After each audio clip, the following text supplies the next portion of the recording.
کیا ہدایت مسلسل طلب کرنے والی چیز نہیں ہے؟ اہدنا الصراط المستقیم ہر نماز میں ہم دعا مانگتے ہیں۔ سرکار دو عالم صلی اللہ علیہ وآلہ وسلم نے اپنی حیات مبارکہ کی جو آخری نماز ادا فرمائی، اس میں بھی سورہ فاتحہ پڑھی اور اہدنا الصراط المستقیم، اور ہم سب جانتے ہیں کہ سورہ فاتحہ کے بغیر کوئی نماز ہو ہی نہیں سکتی، یہ اللہ کے رسول فرماتے ہیں صلی اللہ علیہ وآلہ وسلم۔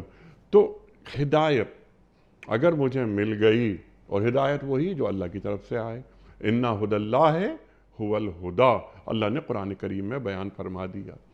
میں چاہتا ہوں کہ یہ ہدایت پالوں۔ ہدایت اللہ تعالیٰ نے سینہ کھول دیا اور ہدایت پہنچا دی۔ اس ہدایت کو مل جانے کے بعد کیا میں اطمینان سے بیٹھ جاؤں، یا اس میں بھی ایک درجات ہیں؟ میں کسی اعلیٰ درجے پر فائز ہونا چاہتا ہوں، اس کا طریقہ کیا ہوتا ہے؟ دین اس کے بارے میں کیا تعلیم کرتا ہے؟ بڑا خوبصورت سوال کیا آپ نے، بڑا ہی خوبصورت سوال۔ اللہ آپ کو جزائے خیر عطا فرمائے۔ دیکھیں دو باتیں یہاں، ایک ہے ہدایت کوالٹیٹیو، ایک ہے ہدایت کوانٹیٹیو۔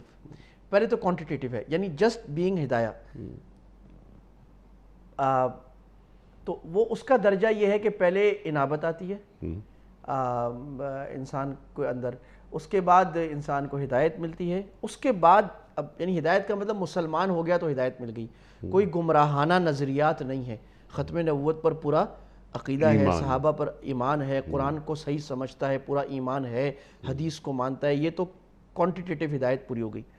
اس ہدایت کو بھی پریزرو کرنے کی بڑی اہمیت قرآن نے بیان کی۔ ربنا لا تزغ قلوبنا بعد اذ ہدیتنا وہب لنا، اللہ جی ہدایت ملنے کے بعد میرا دل کہیں پھیر نہ دیجئے آپ، ایسا نہ ہو کہ مسلمان ہونے کے بعد کافر ہو جاؤں میں، بہت سے لوگ ہو گئے۔ تو اللہ یہ نہ ہوتا، یہ کوانٹیٹیو ہدایت جو ایمان ہے نا، جو پہلی سیڑھی اور پہلی چابی ہے جنت میں داخل ہونے کے لیے، یہ اللہ مجھے مل جائے، جو اللہ کے نبی صلی اللہ علیہ وسلم فرما رہے ہیں کہ من قال لا الہ الا اللہ تصدیقا بقلبی دخل الجنہ۔ ابو ہریرہ سب کو خوشخبری سنا دو، بس جس نے لا الہ کہا جنت میں داخل ہو جائے گا۔ یہ پہلا درجہ ایمان کا کوانٹیٹیو۔ یہ ایسے کہ جیسے میں بزنس مین بن گیا، میں نے آج 1,00,000 روپے سے بزنس شروع کر دیا، میں بزنس مین تو بن گیا۔ اب اس کے ہزاروں درجات ہیں، ایک 1,00,000 والا بزنس مین ہے، ایک 10 لاکھ والا ہے، کروڑوں والا ہے، ارب والا ہے، اربوں والا ہے۔ اب جس طرح دنیا میں دوڑ لگتی ہے اس سے کئی گنا زیادہ دوڑ اس ہدایت کے درجات میں ترقی کی ہے۔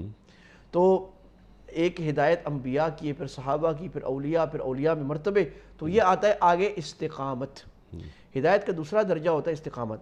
ان الذین قالوا ربنا اللہ ثم استقاموا، ربنا اللہ پہ مل گئی ہدایت، جنہوں نے کہہ دیا اللہ ہمارا ہے۔ آگے دوسرا درجہ کیا ہے؟ ثم استقاموا، پھر اس پہ ڈٹ گئے۔ اب ڈٹ جانا کہ وہ ہدایت اتنی سالڈ ہو جائے، جس طرح وہ کہیں سیمنٹ لگا دیں نا تو ترائی کرتے ہیں کافی دن، ترائی کرنے کے بعد سالڈ ہو جاتا ہے، نہ لگائیں نا تو کچا ہو جاتا ہے۔ تو اس کی اتنی ترائی کرنا کہ وہ اب کوئی مجھے یقین ہو جائے اس ایمان سے مجھے کوئی ہٹا نہیں سکتا، استقامت ہو جائے پکا۔ اور اس کے بعد درجہ آتا ہے قلب مطمئنہ کا، کہ پھر ناممکن ہو جاتا ہے کہ کوئی اس کو اس ہدایت سے ہٹائے، اور یہ بڑے خاص لوگوں کو ملتا ہے۔ ہم دعا کر لیتے ہیں اللہ ہمیں عطا فرمائے۔